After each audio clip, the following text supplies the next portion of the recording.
গুরু ভক্তের পালা আপনারা দেন, কিন্তু গুরু ভক্তের ভিতরে কখনো পালা হয় না। তবে শিক্ষার কোনো শেষ নাই। ঈশ্বরচন্দ্র বিদ্যার সাগর, যাকে বিদ্যার সাগর বলে আখ্যাতি করেছে, তাকেও জিজ্ঞাসা করেছিল, বাবা আপনাকে যে বিদ্যার সাগর বলে আখ্যাতি করা হয়েছে, মূলত আপনি কতটা বিদ্যা অর্জন করতে পেরেছেন? সে বলেছিল, বাবা ওই সাগর পাড়ের এক কোনা বালু, ওই সাগর পাড়ের এক কোনা বালুকে যদি 70,000 খণ্ডিত করা হয়, তার থেকে যতটুকু অবশিষ্ট থাকে আমি ঈশ্বরচন্দ্র ততটুকু বিদ্যা অর্জন করতে পারি না। অথবা আমি জ্ঞানী নই। কবি সুনীল মল বসু তার কবিতায় লিখেছে, বিশ্বজোড়া পাঠশালা মর সবারই আমি ছাত্র, নানান ভাবে নতুন কিছু শিখছি দিবারাত্র। তাই যার সাথে আজকে দাঁড়িয়েছি তার অনেক কথা অনেক গান শুনেছি, কিন্তু তার সাথে এই মঞ্চে দাঁড়িয়ে কখনো আমার গান করার ভাগ্য হয় নাই। আজকে পাগলের দরবারে আসছি, তার সাথে ভাগ্যক্রমে আমি দাঁড়িয়েছি। সকলেই দোয়া দোয়া রাখবেন যেন কিছু কথা কিছু কালাম আপনাদের শেখাইতে নয়, আমি শিখতে আসি, যেন কিছু গুরু তত্ত্ব গুরু বাণী যেন আমি শিখতে পারি। তাই লক্ষ্য করে আমি একটি কালাম তুলে ধরার চেষ্টা করবো।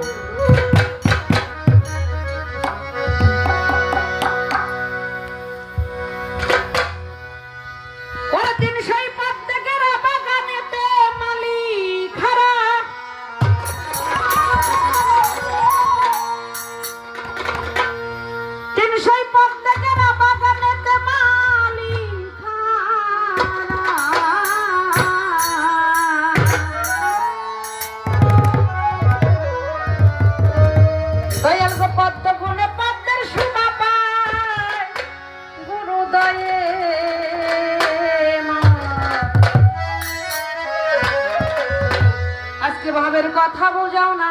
আমার,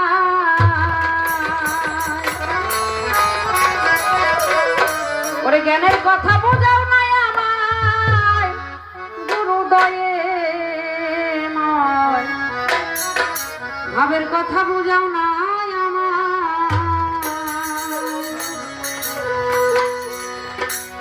হায় হায় জ্ঞানের কথা, হায় হায় জ্ঞানের কথা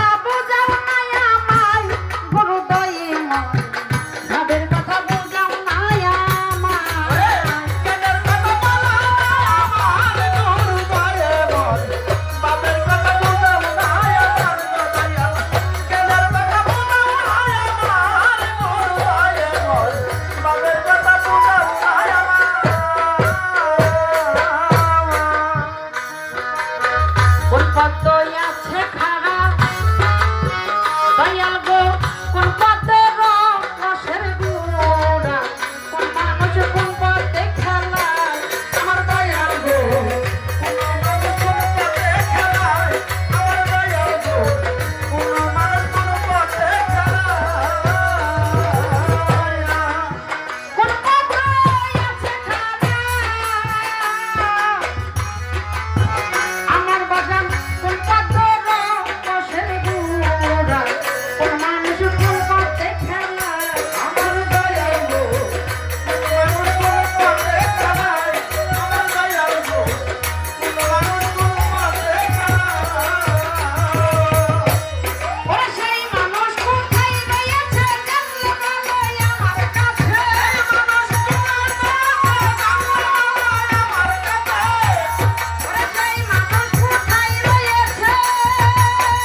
দয়াল গো কোন পথে পাক পাঞ্জা কোন পথে সাই রাঞ্জন রয় আমার দয়াল গো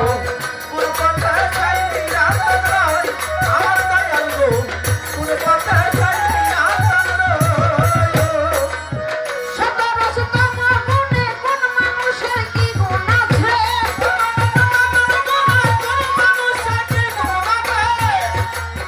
সতর শতম গুণে দয়াল সতর শতম গুণে কোন মানুষের কি গুণ আছে ওরে জানতে পারলে মনের বাঞ্ছা যায় ও মুর্শিদ দয়াল বাবের কথা বুঝাও নাই আমায় হায় হায় বাবার কথা বুঝাও নাই আমার গুরু দয়াল বাবার কথা বুঝাও নাই আমার গুরু দয়াল বাবার কথা বুঝাও নাই আমার গুরু দয়াল বাবার কথা বুঝাও নাই আমার বিশুদ্ধ যুদ্ধ বাগে আমার বাজান দলে ও প্রতিবাগে ওরে কই কুসুমে কইটি বাচ্চা নয় ও দয়াল আমার দয়াল গো ওই তোমার বিশুদ্ধ যুদ্ধ বাগে আমার বাজান দলে ও প্রতিবাগে আরে কই কুসুমে কইটি বাচ্চা নয় ও দয়াল আমার দয়াল গো ওই তোমার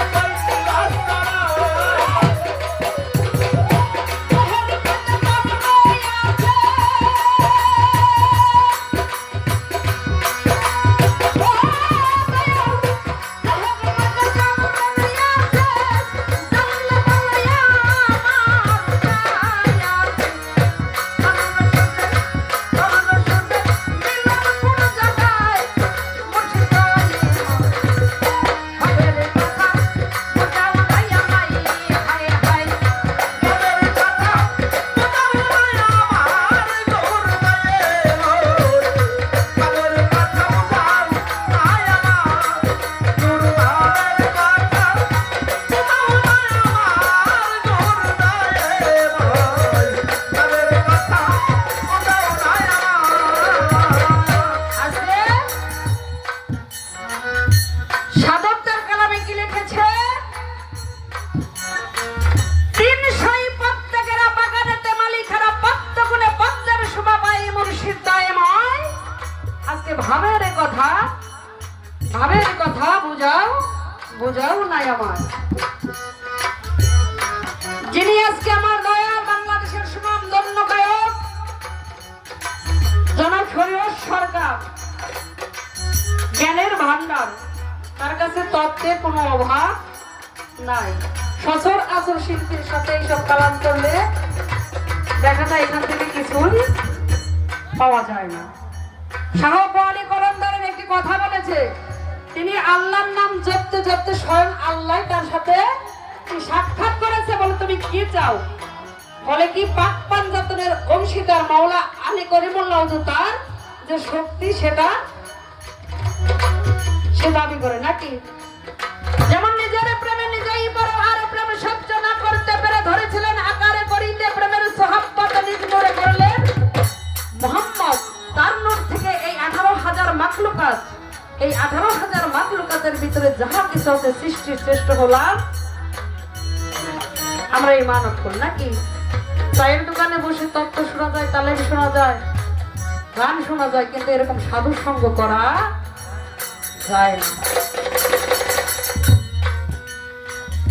তাই সাধক যা কালামে লেখে যারা যা আছে এই ব্রহ্মাণ্ডে তাহা আছে এই দেহ মানলে নাকি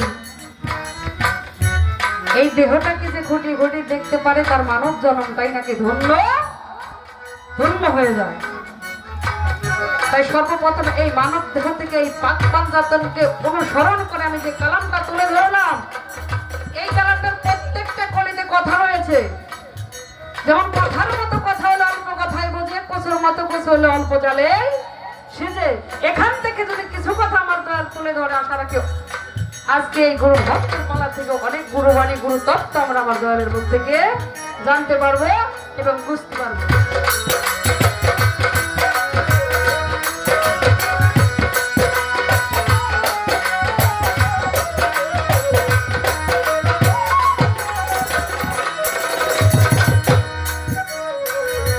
ছোট চক্র না জানিলে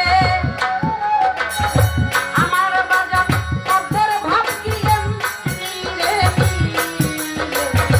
ভাবনা চাই না শব্দ রাখতে যায় আমার দয়ালে করুণা দয়া শব্দ রাখি যায় আমার দয়ালে গো করুণা দেলে শব্দ রাখি যায় ছোট চক্র না জানিলে দয়াল গো পদ্মের বাতিয়া নীলে ভাবনা চাই না শব্দ রাখতে যায় আমার দয়ালে গো করুণা দয়া শব্দ রাখি যায় আমার দয়ালে গো শব্দ দয়া শব্দ রাখি যায় আধার পে ভাবে নিয়েছে পড়িলাম সবরি পুর কাছে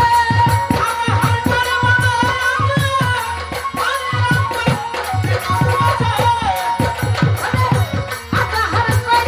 ভাবে এসে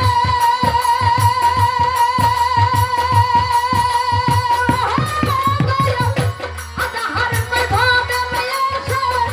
পড়িলাম সবরি পুর কাছে মায়া চক্রে ধরেছে আমায় গুরু দয়ালে ভাবের কথা বুঝাও নাই আমায় হায় হায় মনের কথা বুঝাও নাই আমার গুরু দয়াল বাবের কথা বুঝাও নাই আমার দয়াল বাবের কথা বুঝাও নাই আমার গুরু দয়াল বাবের কথা বুঝাও নাই আমার আছে লাস্টের অন্তরায় কি বলেছে শতচক্র না জানিলে পদ্মের ভাব কি এমনি মিলে ভাবনা যায় না সাবধান